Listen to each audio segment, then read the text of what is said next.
By June 1st of 1966, Mao Zedong had consolidated power in communist China, and he was finally ready to begin his Cultural Revolution. With Mao and the party's approval, the People's Daily, which was the communist newspaper, the official voice of the Communist Party, published an editorial that officially kicked off the Cultural Revolution. It urged the population to, quote, sweep away all monsters and demons, end quote. And by monsters and demons, the article basically spells out that this is anyone who's not from the proper class background, who doesn't support the communist revolution, anyone who's known as a quote-unquote bourgeois specialist, or anyone who's a scholar or traditional authority would be subject to being swept away. The 2 years after this editorial gets published, and in particular the first 2 or 3 months after this editorial gets published, is some of the most ridiculous and bizarre and crazy history I've ever come across. The Cultural Revolution has everything you need to qualify as bizarre and tragic. Violence, chaos, propaganda, betrayals, revolutions, counter-revolutions, book burnings, moral dilemmas. It had everything. Nothing was shocking during the Cultural Revolution, and anytime you think a red line is finally being crossed, another red line to cross would suddenly appear. But what really makes the Cultural Revolution unique, along with maybe a couple other events in world history, is that it completely fostered a culture of paranoia. As a perpetrator or as a victim, as a high-ranking party member or as a low-ranking peasant, you never knew if you were safe. There was always that underlying sense of fear, and that underlying psychological damage from all of that culture of paranoia is going to stick with the people of China for generations.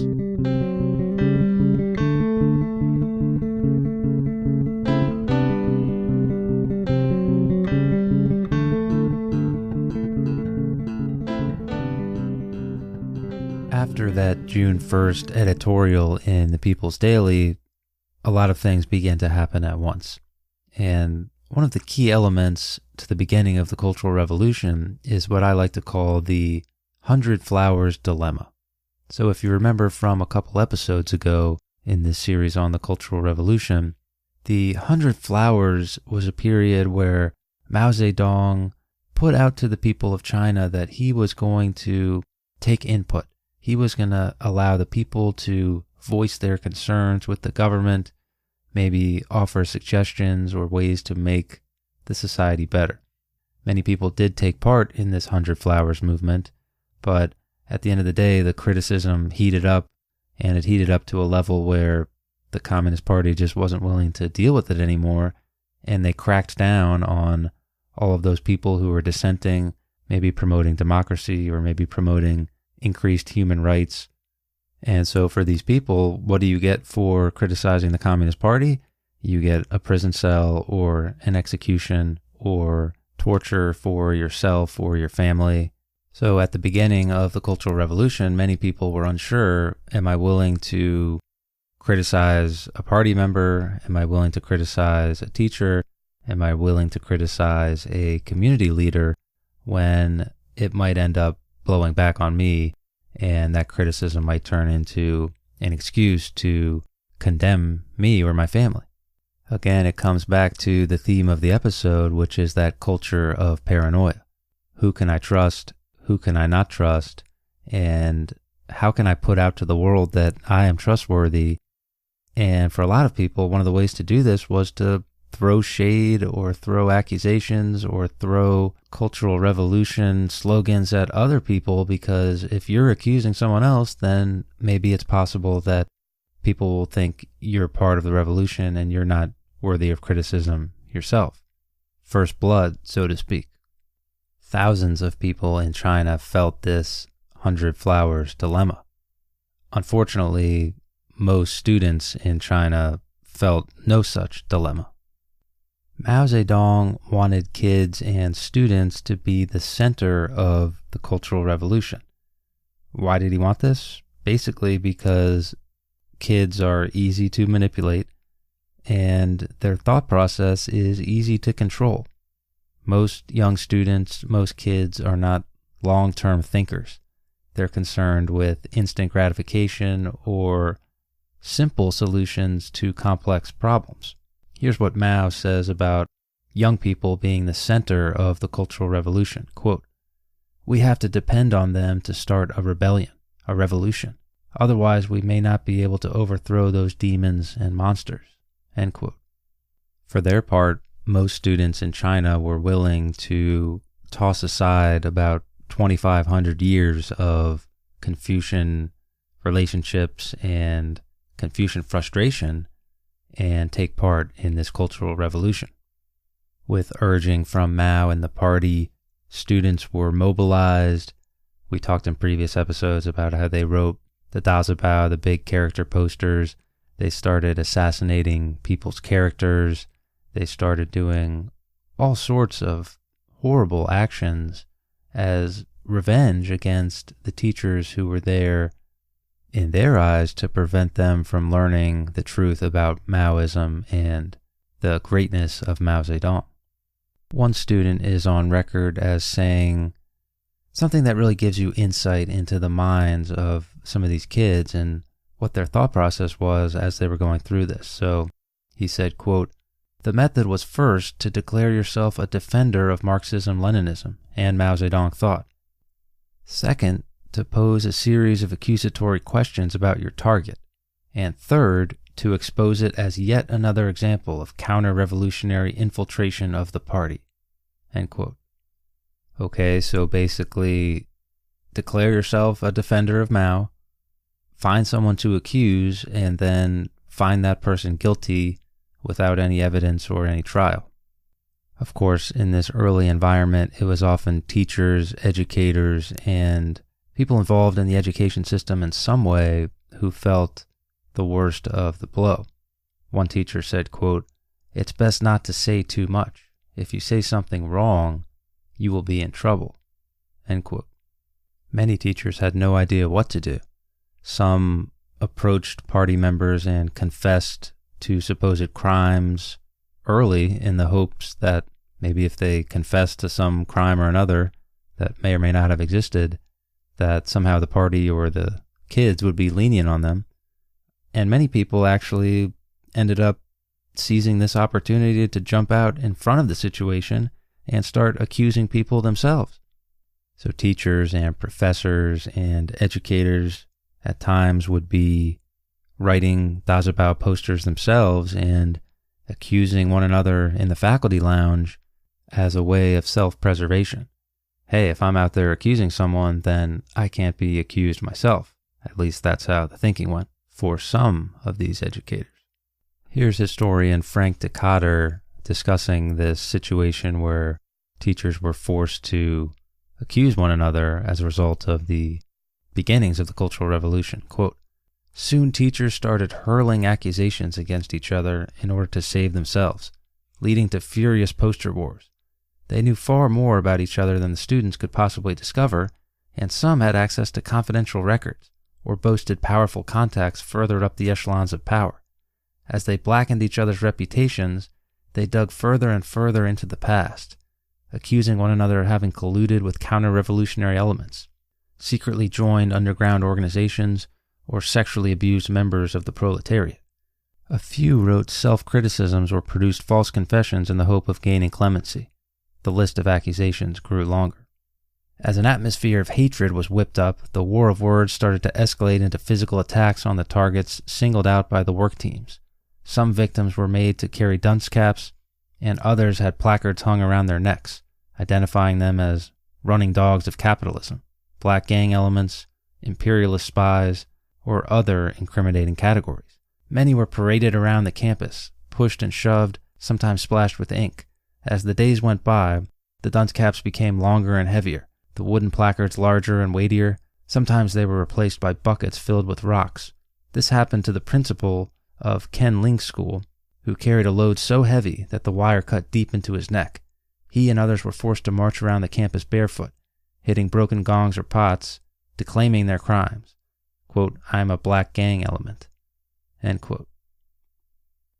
In this culture of paranoia, if you weren't accused by a student or one of these Red Guards, you could be accused by your fellow comrades, your fellow coworkers, and the results obviously were devastating. However you want to slice it, if you were a teacher or a professor or an educator in China in June or July of 1966, your number one fear was absolutely your students. Ray Yang was a young girl in China during the summer of 1966. She was a member of the Red Guards, that group of students that banded together all throughout China, one part after-school club, one part military unit, one part execution squad. But anyway, Ray Yang was a girl during this period. She wrote a memoir about her experience during the Cultural Revolution. It's called Spider Eaters. And here's what she said about what she was thinking about as this thing got underway. Quote, "It was Chairman Mao who set us free by allowing us to rebel against authorities.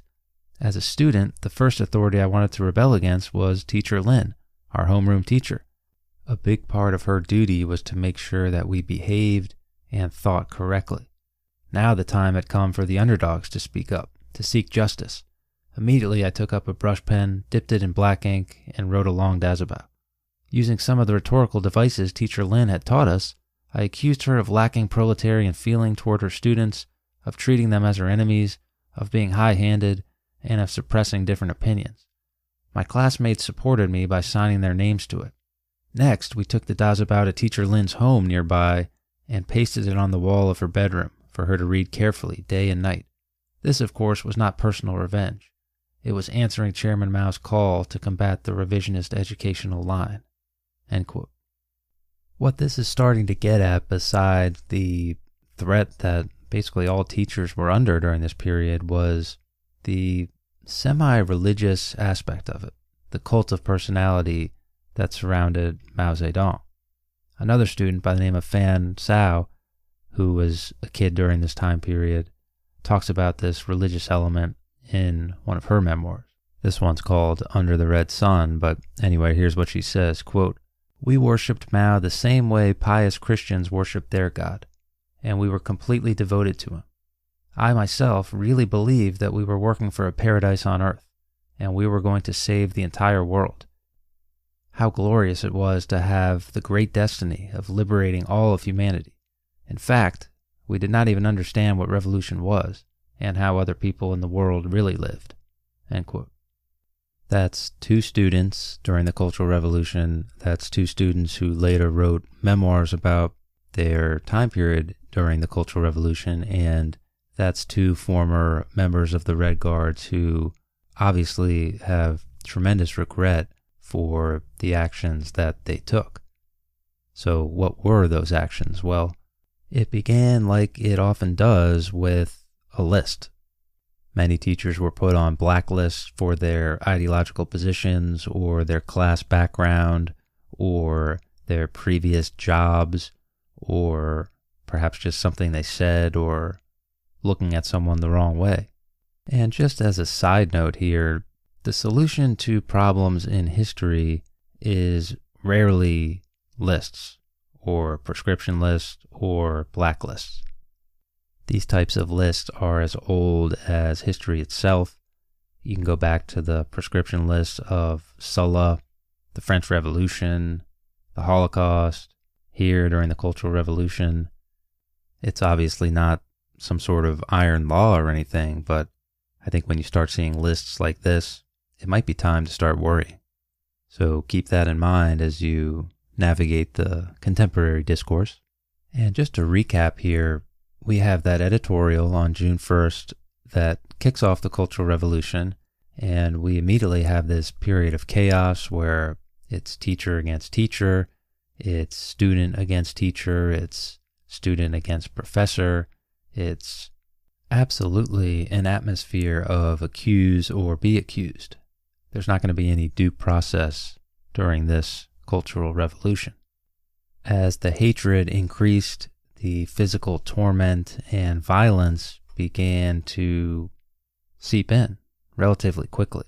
We talked about the dunce caps, the posters, the Dazabao, people being forced to parade around campus wearing boxes of rocks that are attached to wires around your neck, and the wires just digging into your skin.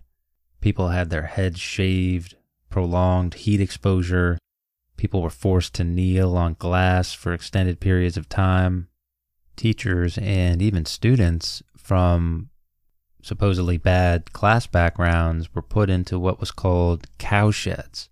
So these were dormitories or sheds or classrooms or whatever where students, Red Guards, basically took on the role of the prison guards in the Stanford prison experiment, arming themselves with equipment from the sports room or the janitor's office and fashioning these pieces of equipment into weapons. People were forced to leave their homes and live in these cowsheds where they were overcrowded, conditions were horrible, there wasn't enough food, and you were being overseen by a group of students who basically were armed and violent. I talked about the Stanford prison experiment in, I believe it was episode 14, and in recent months and years there's been criticism of the experiment for a variety of reasons, and much of this criticism is valid, but criticize that experiment all you want, and again, maybe rightfully so, but those cowsheds, those kids, those Red Guards armed to the teeth, that's the Stanford prison experiment in real life. At this point in the story, we are still in the first month of the Cultural Revolution.